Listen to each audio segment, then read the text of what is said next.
Hi, my name is Nicola Jennings. I'm director of Colnaghi Foundation. Welcome to Colnaghi Foundation Lates, talks with interesting people about new art exhibitions, publications and events in the UK and around the world.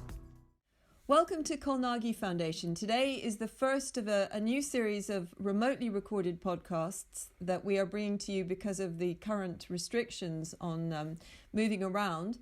We're delighted today to feature an exhibition that's recently opened at Compton Verney in Warwickshire, Cranach, Artist and Innovator, showcasing Cranach's enduring appeal to a range of modern and contemporary artists. Unfortunately, the exhibition had to close after a few days, but it is going to reopen. So I hope you enjoy this conversation and you can then go and see the exhibition when it opens in a few months' time.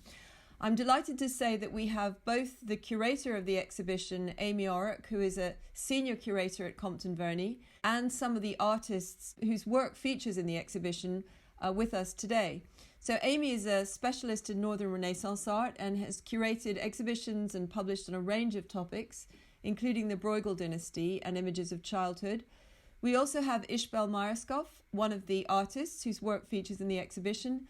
Ishbel is recognised for her highly detailed and meticulously observed portrayal of subject matter, combining focused study of youth and coming of age with adult experience of the complex cycle of human experience. We also have Claire Partington, who is best known for her large ceramic figures.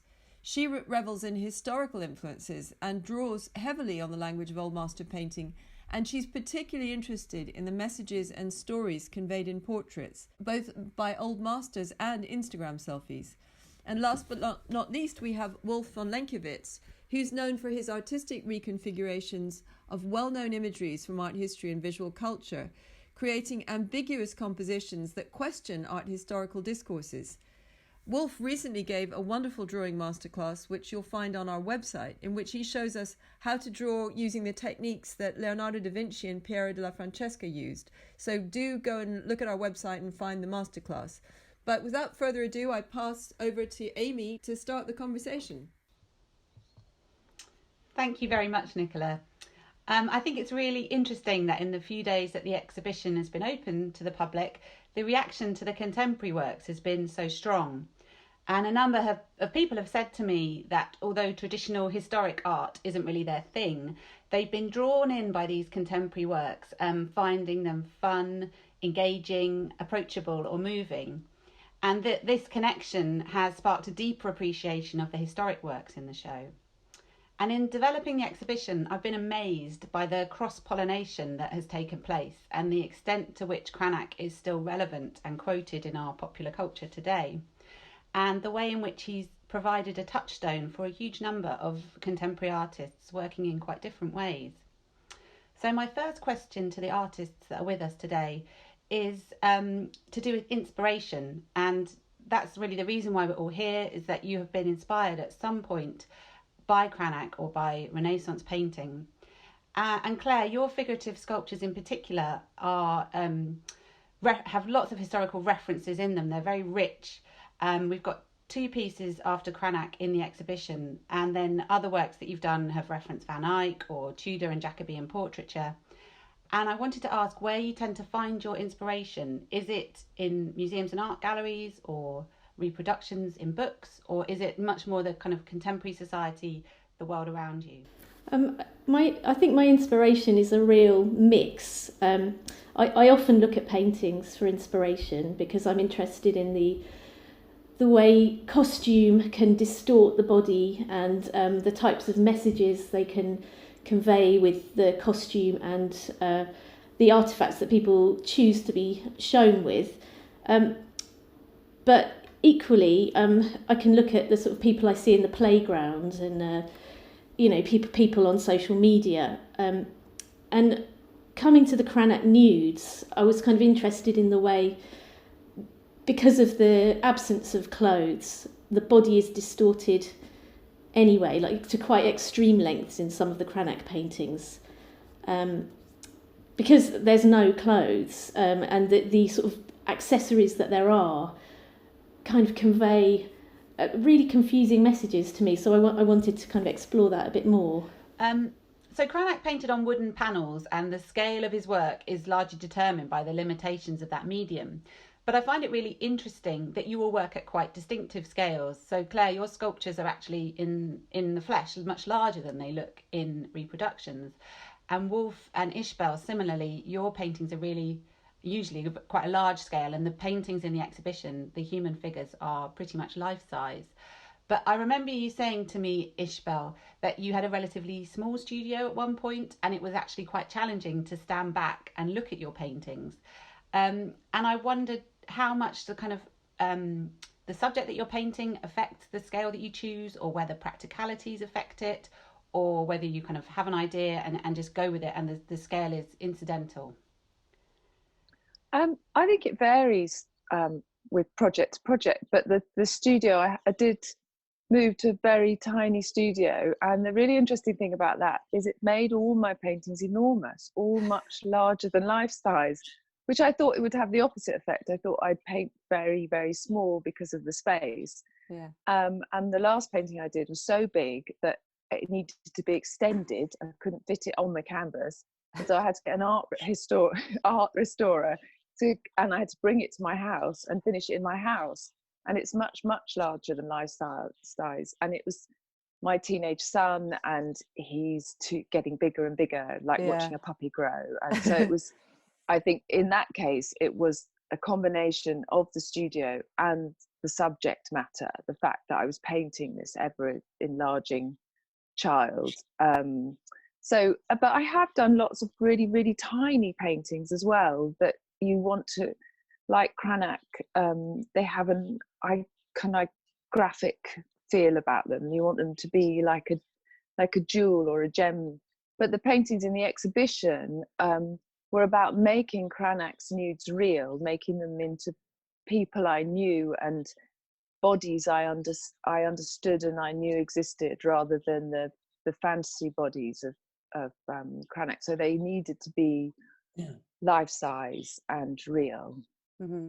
And did you similarly feel that, Wolfe, with your painting? It was quite a grand scale as well. But that's very different to the painting that it was based on, which is quite small and intimate.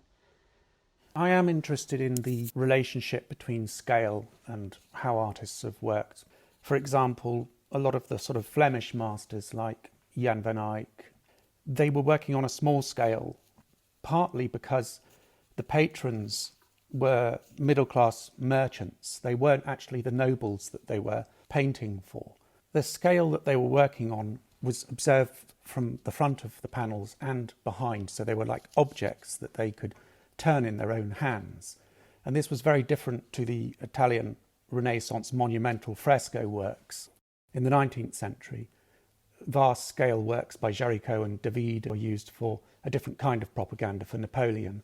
If artists today work on the monumental scale, it's extremely difficult for them to make a living. My work is large scale, sometimes up to 5 meters, and it can also go down to a sort of microcosm of panel painting. So I work on both scales.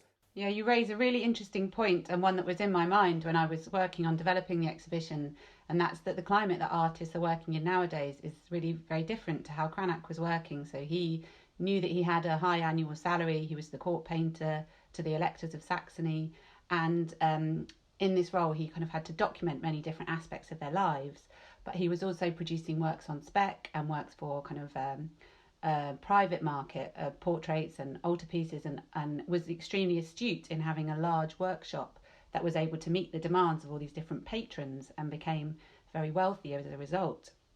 So I wondered how much for the contemporary artists that sort of demands of the market still influence your creative freedom, or whether you feel that when you embark on a project you can make it, however you want, and not worry about the end client who might be buying it. Cranach was very lucky that he held this post. I mean, I think he got the post from Frederick the Wise, particularly because he was like Dürer initially. Frederick liked Dürer a great deal. He couldn't have Dürer because Dürer was working for Maximilian, the emperor. Today, especially during the coronavirus crisis that we're in terms of the galleries and the art fairs, of course, are closed. So the normal outlets may change considerably over the next few months. So artists, I think that they need to develop a strong understanding of the market themselves and not be so dependent upon gallerists? I think there are lots of different models as well that, obviously there are some artists working today who have huge workshops and, staff. Like I'm thinking of Portuguese artist Joana Vasconcelos has this enormous factory line of work she's producing, and I doubt very much that she will be so affected by this sort of blip, and hopefully it is a blip. But I think for me personally, I tend not to overreach myself. I don't make work on commission. I just make work because it's something that I want to make, and it's something that I've kind of got bubbling away in my head. And whether it sells or not, I mean, it's great if it sells. It's great because it means it enables me to continue. And so far, so good. And I may have to change my business model. Who knows? But do people kind of come to you and say, I want something a bit like that? Or would you not entertain those kind of conversations? I don't make commissions at the moment. I mean, I think that's really subject to change depending on how things pan out. But I haven't had to. And I find that I'm not painting portraits. And I find that with this idea of patronage, people want to kind of get too much of themselves into your idea, and I find that quite hard to work like. I've made commissions in the past where someone will suggest something, and I'll say, yeah, that's something that I would consider making, and then when it's complete, they have the option to buy it. So there's no pressure on either side. Yeah, and how is that for you, Ishbel? Because quite a lot of your paintings are sort of close family members. Is that something that you can see continuing in the current situation? Well, I think that I've got less and less able to have strangers in my space. Yeah. And I've become more, my world has become smaller and smaller, now even smaller, but and my focus is on the people closest to me. So I worry more than scale or anything like that.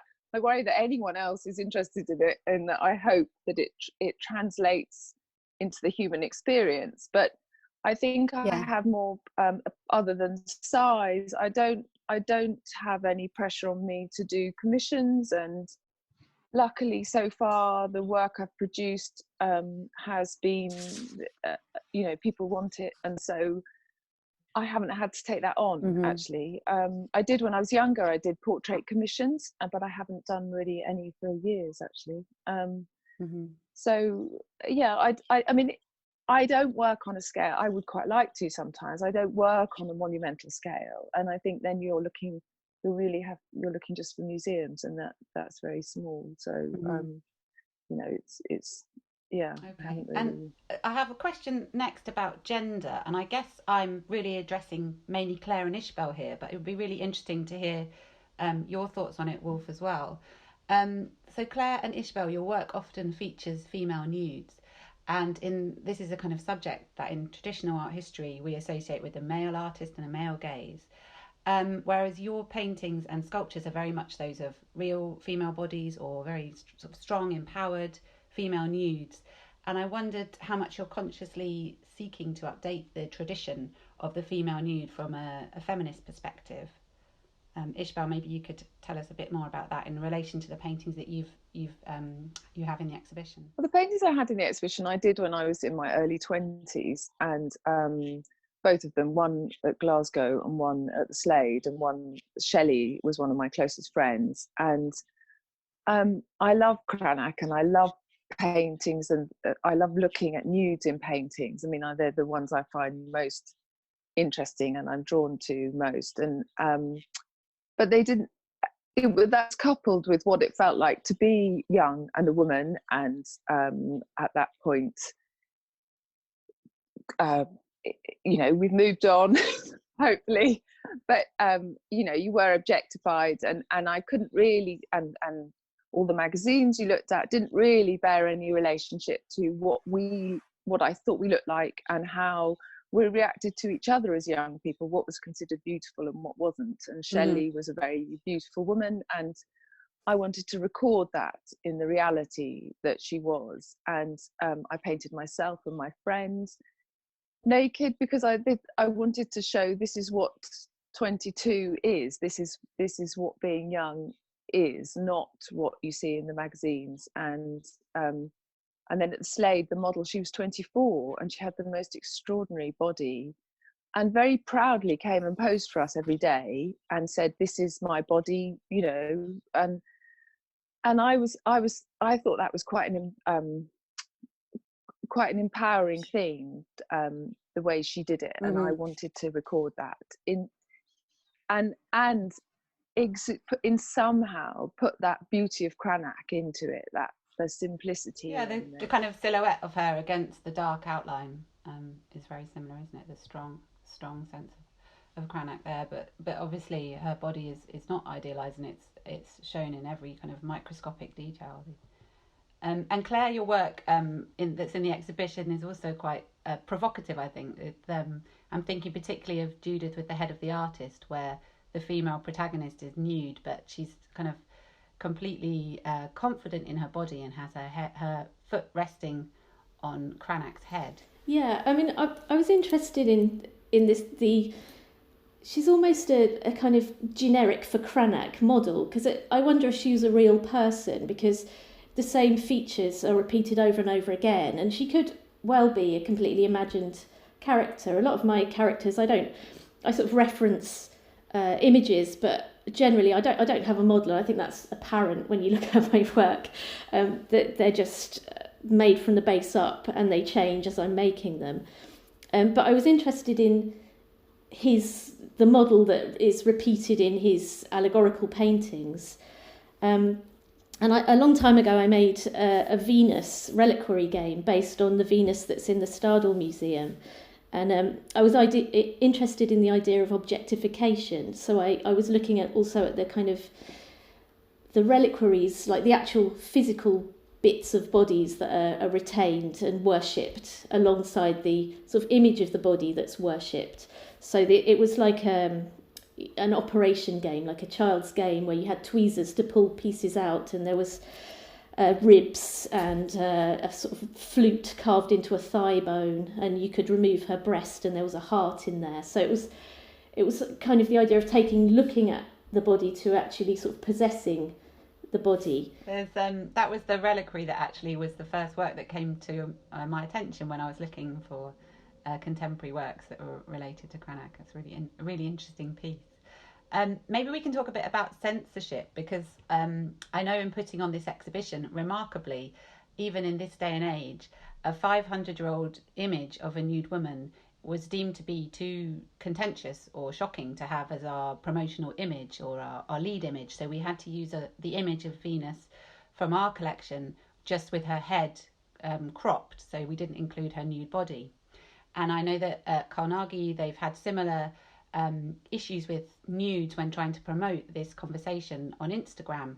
So there's a real kind of strong form of censorship at the moment against female nudes, and I wondered if any of you have encountered that in other forms when you've been promoting or sharing your artworks. I had a show at the National Portrait Gallery with Chantal, and we had to, my friend, and we had to have a notice on the door saying that these works contain nudity and as a warning, which I've never really seen before. Yeah, we have that in the exhibition as well. And I was amazed. I was amazed to walk into my own show and there was a sort of health warning on the door. But yeah, I mean they censored the poster for the Cranach exhibition, didn't they, on the Tube? Yeah. Was it 2008? Which for the Royal Academy show. Which I thought was extraordinary, because I couldn't really understand how that was. I mean, the ads I watch at night with my children for the most extraordinary things in the most sexually explicit, and then you can't have a painting. I don't really understand. It doesn't make sense to me. Luther tried to sway the enormous prejudice against pictorial works that threatened the existence of painters and their careers. So Dürer and Cranach saw this coming. In fact, Cranach was so concerned about it, he started learning different skills just in case he couldn't make a living as a painter. As it turned out, in your heart you can see the image of Christ, so you do not have to destroy painting. The censorship was sort of avoided. I was interested in going back to the idea of the scale of the works as well, because they're very intimate. So I can't imagine, especially the nudes. I wonder if they were really just kind of like soft porn titillation, and they kind of for the patron to have in a sort of separate room, not in a kind of general accessed room. And I think that the scale is interesting as well, because it's like it's almost like a porno mag, it's the same size as like an A4 magazine, and it's... With gender, I think there was a contradiction going on, because on the one hand, someone like Luther would say that women have their own place in regards to Renaissance ideology, because the male form was normality. Luther expected women to have their place as child bearers, to be obedient. On the one hand, women were perceived as Eve-like and sinners, objectified as sexual objects, wistful, young, attractive pornography. And I think there was a sense of that marriage was something that was held sacred by both Cranach and Luther, and that sexual desire within a marriage was acceptable, and that was to do with fecundity and procreation, and it was kind of sanctioned by marriage. And a number of these pictures of nudes, it's been suggested that they were painted in response to the marriage of John Frederick to Sybil of Cleves. So there is a kind of there are many different levels at which they can be understood and read, both in a kind of historic perspective and then looking at them with fresh eyes today. Gender today is very complicated. If you're making art with thousands of years of the objectification of women, it being very much European art, especially being a male enclave, is complex, because even with difficult power dynamics like this, great art can be produced without necessarily the correct politic or ideology. A good example would be Picasso, for instance, who engaged a great deal with the appropriation of, inverted commas, primitivism. So you might be seen in one sense as absolutely unacceptable and offensive, and in another sense it's fascinating and powerful art. There's the contradiction. Or Cellini, who was one of the most misogynistic writers about women in his autobiography, producing these exquisite salt cellars. Marcel Duchamp creating an image of himself behind a chess set with a naked woman, or Yves Klein using the actual woman's body as his paintbrush. These are difficult dynamics and difficult ones to step out of as a male language. Maybe I'll just, as a final question, ask, returning to my original question around inspiration. In this sort of strange time we're living in, more and more museums are moving their collections online, and there's actually a kind of flowering in the availability of pictures in that sense. And I wondered whether, as artists, you feel that you'll be able to access that content and continue producing new works in the coming months, or whether the challenges of not having a studio space or not being able to get out and use models or will make it actually very, very difficult to produce new work at this time. I think to begin with, it's very difficult because it's very hard to concentrate. Mm-hmm. But then I'm hoping, a bit like having the tiny studio, that if I go with it and I because it's not going to be forever, and I see what happens and what comes out of this feeling of extreme anxiety and not seeing people, maybe the work will be quite interesting. And so I'm hoping that a door will eventually open and I will start making some work. At the moment, I've found it very difficult. I'm not very good at looking at things online. I like books, but I find books frustrating because I want to see the real paintings. And for me, there's nothing better than looking at them in real life. So I'm positively hoping that this period will produce some new interesting work. Yeah. That will be a body of work in its own right. Mm-hmm. I feel quite the opposite, because I'm generally quite time poor anyway. So I kind of am doing school run, going to the studio, coming, and it's everything's quite stretched. So I don't get the opportunity to go and see as many exhibitions as I want.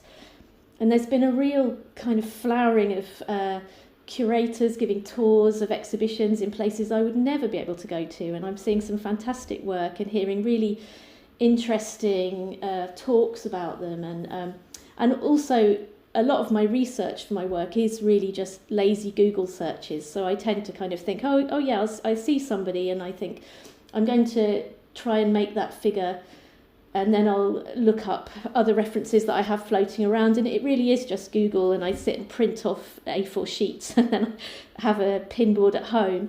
And I because I can't get to my studio, I'm going to scale down a bit, which I think for sort of ceramic figurines is not such a problem, but the mess it generates is a bit of a problem.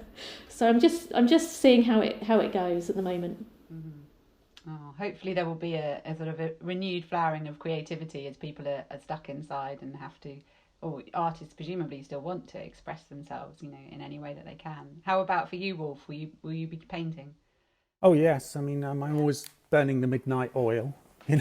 I'm pretty much a self-isolationist anyway. I mean I spent the last 3 months in the middle of France in Prince Charles Lobkowicz's chateau in a sort of turret, working in isolation. So for me, this is the norm. There's nothing different really. I work a great deal digitally as a sketchbook. I work with many different mediums and digital methods, and then I revert that to old-fashioned craft, which does of course involve a lot of drawing and craftsmanship and understanding of oil painting. But all of this is done without the model and using, sort of a postmodern kind of approach of appropriations. I actually enjoy the peace and quiet, the lack of madness. I mean, it's terribly sad and eerie, of course, the London streets, central London's where I work. So the atmosphere here is peaceful in a way. So it's conducive towards concentration, reading and painting. And yet in the background of that, of course, subconsciously, there's death. I've got less time because normally everybody's gone by 8 o'clock and I've got the whole day to myself. Now everybody's here all day long, all hungry, all making a mess. So it's much, much harder. I think that's a divisive one for the parents. Yeah, exactly. Well, thank you so much to you all for your time today, for chatting. It's been really fascinating to gain some more insights into your work. And it's certainly been a really thrilling exhibition to work on. I'm very grateful to you for lending your pieces. So thank you, and good luck with the next few months.